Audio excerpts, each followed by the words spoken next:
The function f is such that f of x is 4x minus 7. Find f of x is 17.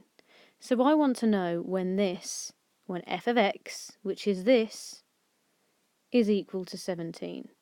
So when 4x minus 7 is equal to 17. So it's just a balance method. So I'm going to add 7 to both sides, and I get 24. And then I want to just find x, so I need to divide by 4, which is 6. And part B, find f minus 1 of x, so that's the inverse function.